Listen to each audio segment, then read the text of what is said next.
नमस्कार, today news time में आपका स्वागत है। राजधानी में पढ़ रहे बच्चों के लिए केजरीवाल सरकार बड़ी राहत देने जा रही है। कोरोना की दूसरी लहर कम होने के बाद दिल्ली में भी स्कूल और कॉलेज को खोले जाने की तैयारियां की जा रही हैं।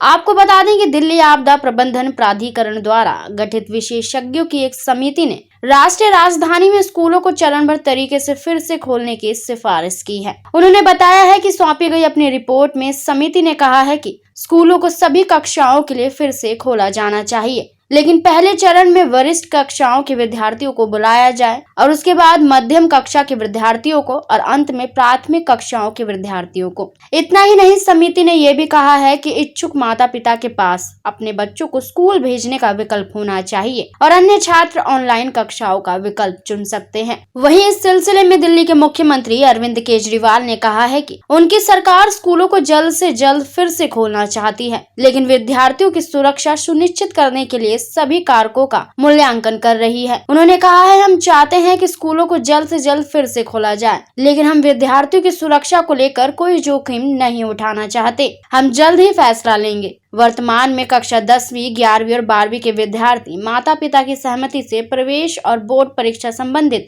गतिविधियों के लिए स्कूल जा सकते हैं। आपकी जानकारी के लिए बता दें कि पिछले साल मार्च में कोरोना वायरस के प्रसार को रोकने के लिए देशव्यापी लॉकडाउन से पहले ही राष्ट्रीय राजधानी में स्कूलों को बंद करने का आदेश दे दिया गया था। कई राज्यों ने पिछले साल अक्टूबर में स्कूलों को आंशिक रूप से फिर से खोलने की शुरुआत की थी। वहीं दिल्ली सरकार ने इस साल जनवरी में केवल 9 से 12वीं तक के छात्रों के लिए नियमित कक्षाओं की अनुमति दी थी, लेकिन महामारी की दूसरी लहर के दौरान मामलों में तेजी से वृद्धि के बाद फिर से कक्षाओं को स्थगित कर दिया गया था। हालांकि स्कूलों में जरूरी काम के लिए 10वीं, 11वीं और 12वीं के छात्राओं को माता पिता की सहमति के अनुसार से ही आने की अनुमति दी गई थी। गौरतलब है कि जिस तरह से दिल्ली में कोरोना के मामलों में कमी आ रही है और इसे देखते हुए राजधानी में बाजारों, दुकानों समेत लगभग सभी चीजों में छूट दे दी गई है। ऐसे में सूत्रों के अनुसार स्कूलों और कॉलेजों को भी सितंबर में खोल दिया जाएगा। तमाम और खबरें जानने के लिए हमारे चैनल टुडे न्यूज टाइम को सब्सक्राइब करें। धन्यवाद।